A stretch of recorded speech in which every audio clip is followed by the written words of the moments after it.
Eu vou falar sobre o teste diagnóstico molecular para a detecção do patógeno, Staphylococcus clavirus no Rhodesiae no campo de Butanite. Introdução. O Butanite é uma árvore nativa do norte. Fala assim, demorou? Do norte oriental das florestas americanas e altamente valorizado pela sua madeira, que é utilizada para fazer móveis de escritórios, também para residência. Nos últimos anos, ela foi quase dizimada pelo patógeno, que infecta e coloniza outras espécies como a noz preta, noz japonesa e a persa, descrito por Outris e Mora. A doença foi descrita pela primeira vez no sudoeste de Visco em 1967 e o fungo é encontrado na América do Norte, aparecendo em quase toda a área, sendo 90% das áreas infectadas pelo patógeno. O fungo pode ser uma ameaça à variabilidade genética do Butanite como espécie. Desenvolvimento. Staphylococcus é um fungo litosporo que causa doença da úlcera devido às áreas mortas da planta, que mais para frente eu vou falar. E o fungo pode causar mancha marrom escuro a negro de estromas abundante abaixo da camada mais externa da casca, a partir do qual surgem proeminentes estágios de ínfas constituídas do pincel, formando um tapete negro, escuro, ramificado, e abaixo da casca, onde surgem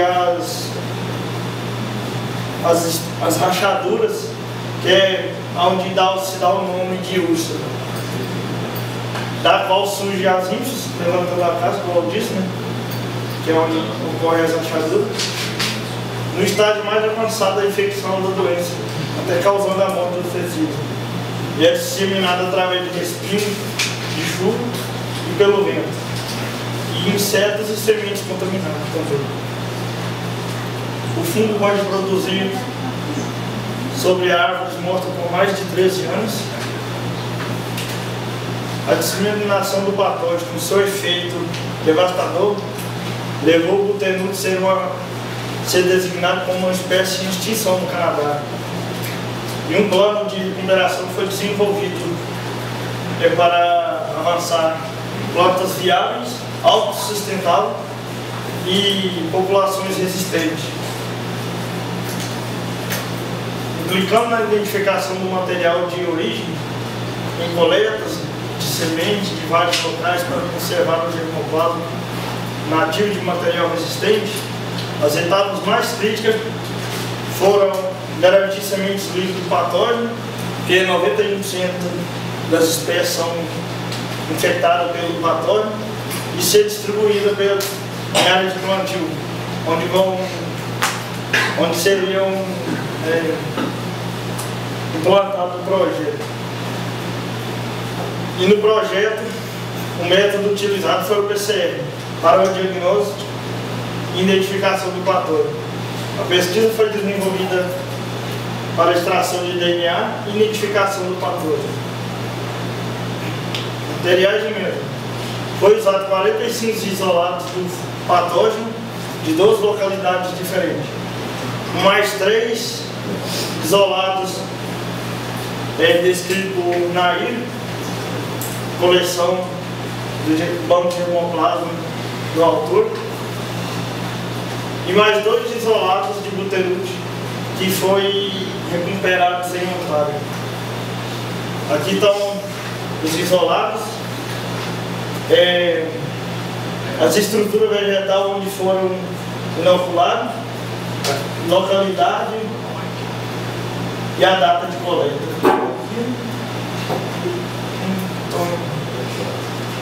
Além dos isolados coletados, também usou várias espécies de fungo da coleção para avaliar a especificidade dos trajes. Antes da extração do DNA, Os isolados foram armazenados em batata H-dextrose. O DNA foi extraído usando 2 métodos. O primeiro isolado foi cultivado em caldo de batata por 14 dias, onde foram coletados micélios de DNA.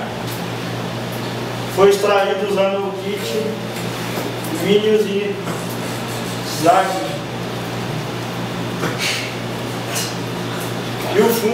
E o segundo método foi modificado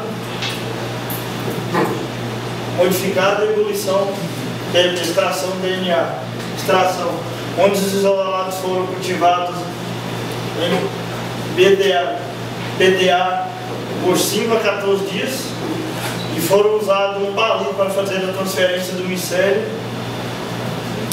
5 gramas de micélio para 1,5 ml do tubo. E para a extração do DNA foi usado tecido vegetal da planta, e para a CONIG foi avaliar o potencial do fungo e do esporo do fungo. Os parâmetros da PCR foram 95 graus por 5 minutos, seguido de 35 ciclos, depois mais 95 graus por 30 segundos, após isso mais 55 graus por 30 segundos, mais 72 por 1 minuto, concluído com 72 por 5 minutos.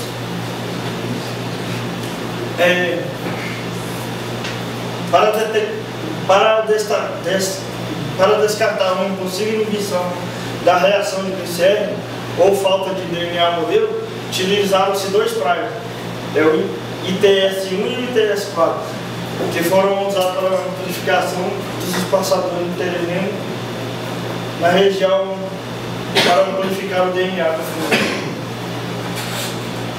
Resultado de discussões. Morfologia de diferentes entre os isolados 48, entre os 48.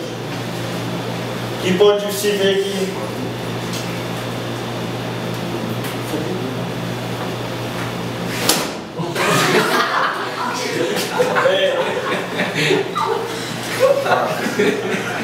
o corte do broto em cruz, você pode perceber que está com o sintoma da doença.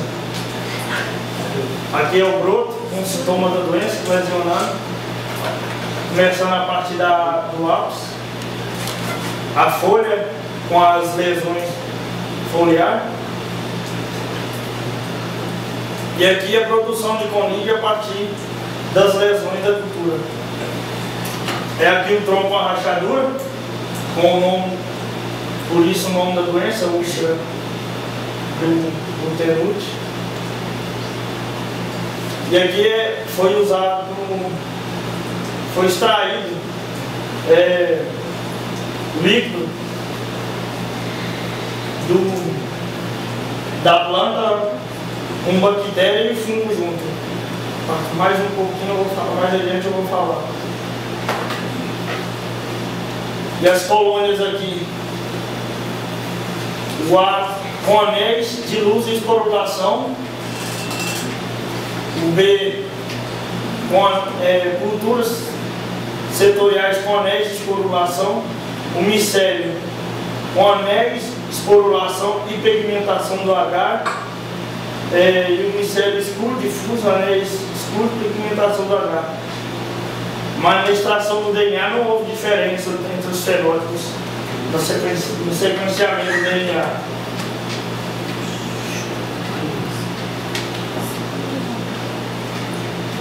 Aqui também estou mostrando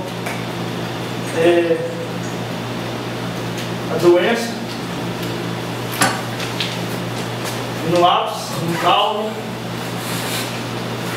E aqui nesse teste não foi encontrado nessas 2 folhas. Os primers de DNA amplificados a partir de terminais assintomáticos de amostra de brotos e sementes de glutenil, mas não amplificou o DNA de caules e folha. A tentativa de isolar os patógenos de resultados do cancro foi inibida pela presença de bactérias, onde nesse líquido, onde foi extraído e amplificou, não teve resultado.